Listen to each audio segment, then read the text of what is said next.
Yes, may mga katanungan kaming handa ka na bang sagutin? Ngayong gabi? Handang-handa na, kada tanong 1,000. Mahal pala. Lugi. Ay, hindi! Wala pa po ako na kinulab. Kulab na walang nanood. Wala pa po ako kinulab na walang viewers.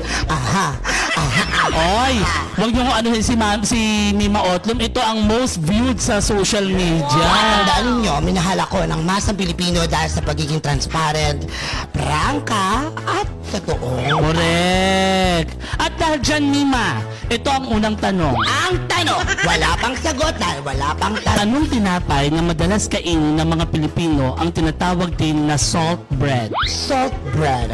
If I may, ang ingay ninyo magsalabas. Okay, pandesal. Ah, very good! Bigyan ng 20 yan! Ang mura naman. Ganun, ay,